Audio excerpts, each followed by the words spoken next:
সকলোকে নমস্কাৰ জনাইছোঁ আৰু আজি মই মোৰ ষষ্ঠখন কাব্যগ্ৰন্থ বৰশী আৰু এই বৰশীৰে এটা দীঘল সজীয়া কবিতা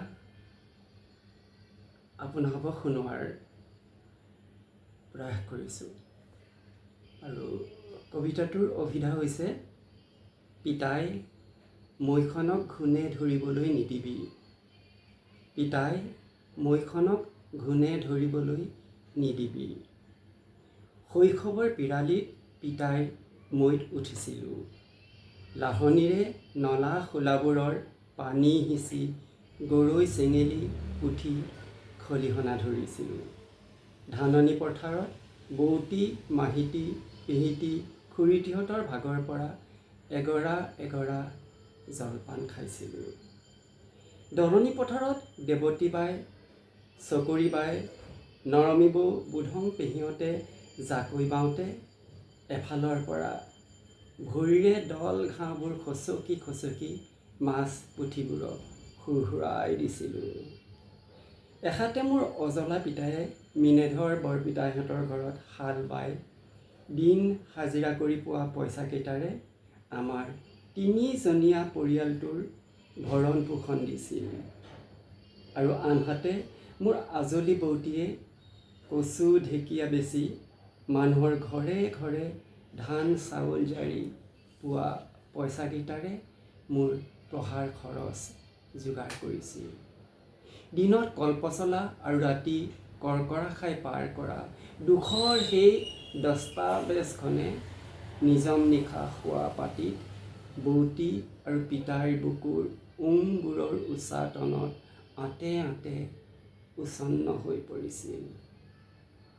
এনেকৈয়ে কচু ঢেকীয়া আৰু নাঙলটোৰ সংশক্তিৰে কলপচলা আৰু কৰকৰাই সদা সৰ্বদা আমাৰ জৰুৰোৱা জীৱনটোক জাগৰিত কৰি গৈছিল। আৰু এই গতি পথৰ গৰকতে মোৰ ষষ্ঠমান শ্ৰেণীৰ সেতেলিতে এদিনাখন টিকা ফটা ৰ'দত ৰংলিটিং হাটৰ পৰা কচু ঢেকীয়া বেচি আহি গধূলা পৰত বৌতিয়ে ঘৰৰ দুৱাৰ দলিত লুটি খাই পৰিছিল। গাঁৱৰ মানুহবোৰে বৌতিৰ নিথৰ দেহাটোক চাঙিত তুলি চেঁচা নদীৰ দাঁতিৰ গেজেংখনিলৈ লৈ গৈছিল। এফালে চিতাৰ জুই দপদপাই জ্বলিছিল আৰু আনফালে পিতাইৰ বুকুখনি সমসমাই উঠিছিল। আৰু শোকত শিলীভূত হোৱা পিতায়ে সজোৰে মোক বুকুৰ মাজত সাৱটি ধৰিছিল। বৌতিৰ শূন্যতাক ঘূণাক্ষৰেও মোৰ মন মগজুলে আহিবলৈ নিদি খোজে পতি পিতায়ে মোৰ শিশু কালটোক পিতাৰ বুকুৰ উমেৰে শমিত কৰি গৈছিল। যিদিনাখন মই প্ৰৱেশিকা পৰীক্ষাৰ জেউৰাখন প্ৰথম বিভাগত পাৰ হৈছিলোঁ, সিদিনাখন পিতায়ে হিয়া ধুনি কান্দিছিল। হয়তো সিদিনাখন বৌতিৰ অবৰ্তমানে পিতাই বৰকে বিচলিত কৰি তুলিছিল। এনেকৈয়ে তেজক পানী আৰু দেহক মাটি কৰি পিতায়ে মোক কানৈ মহাবিদ্যালয়ত নাম লগাই দিছিল। কেতিয়াবা মহাবিদ্যালয়ৰ পৰা উলটি অহাত অলপ গধূলা হ'লেই ধিমিক ধামাক কৰি থকা টিপ চাকিটো হাতত লৈ এটি বিমোহিত মনেৰে পিতায়ে গো বাটটোৰ মূৰত আহি উচপিচাই ফুৰিছিল। ক্ৰমে দিৱসৰ দৰবাৰত কলপচলা আৰু কৰকৰাৰ কাও বাওত মৃত বৌতি আৰু পিতাইৰ সেই সেপে হোৱা সপোনটো সজাল হৈ উঠিছিল। আৰু মোৰ জীৱনটো এজন প্ৰক্ষিপ্ত অভিযন্তা ৰূপত চিকাগো চহৰৰ বাসিন্দা হৈ পৰিছিল। আজি বহু দিনৰ বিৰতিত পিতাইৰ পৰা এখনি চিঠি পালোঁ।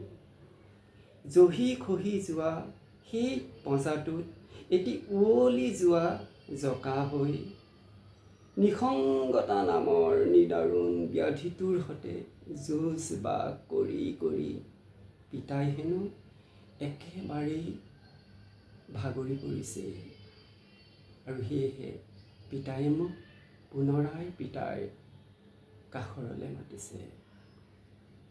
টৌটোৱা ৰ'দ জাকত দহি পুৰি মৰা আৰু সুৰাই দিয়া বৰষুণ জাকত ভিজি জুৰুলি জুপুৰি হোৱা পিতাৰ সেই পৰিচান্ত দেখাটোৱে আজি মোৰ হিয়াখনি বৰকে হতাহত কৰি তুলিছে। টিকা ফটা ৰ'দত ৰংলিটিং হাতত কচু ঢেকীয়া বেচি ভগ্ন দেখাৰে ঘূৰি অহা মোৰ বৌতিৰ হনু ওলোৱা হেতা পৰা মুখখনিয়ে আজি মোৰ বুকুখনিত বৰকে বজ্ৰাঘাত কৰিছে। আৰু কলপচলাৰ কৰ্কৰাৰ সেই কঢ়া আজোৰা ৰাছেৰে আজি মোৰ জতীয়া জীৱনটো বৰকে জৰ্জৰিত কৰি তুলিছে। যি জুজৰিত আমাৰ সেই তিনিজনীয়া জলকা পৰিয়ালটো সদা সৰ্বদা জাগৰিত হৈ আছিলে।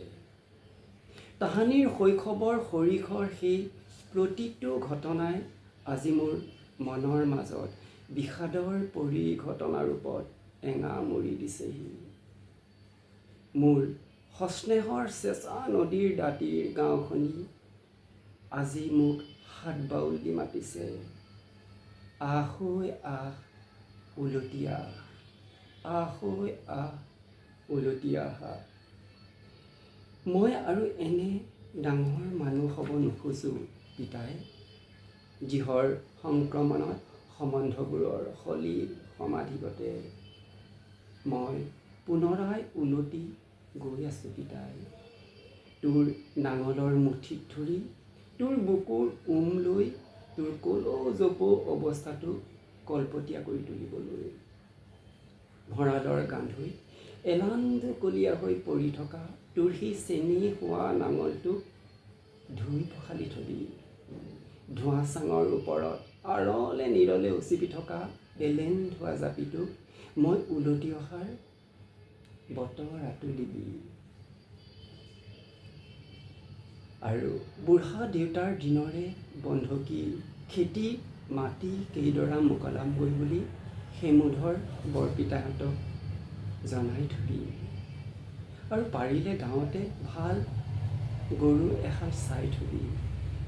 নহ'লে চাবুৱাৰ দেওবৰীয়া হাটলৈ গৈ কিনিমগৈ বুলি পিটোৱা ককাইটিক কথাটো কাণ চুৱাই থবি। মাটিৰ মানুহ আমি মাটিতেই মিলিম পিতাই, মৈখনক ঘূণে ধৰিবলৈ নিদিবি। কিয়নো মৈ আৰু মাটিৰ মাজত আছে এক চিৰকলীয়া সংহতি, যিদৰে পিতা মাতা আৰু সতি সন্ততিৰ মাজত থাকে চিৰকলীয়া সংগতি। মাটিৰ মানুহ আমি মাটিতেই মিলিম পিতাই, মৈখনক ঘূণে ধৰিবলৈ নিদিবি। কিয়নো মৈ আৰু মাটিৰ মাজত আছে এক চিৰকলীয়া সংহতি, যিদৰে পিতা মাতা আৰু সতি সন্ততিৰ মাজত থাকে এক চিৰকলীয়া সংগতি, চিৰকলীয়া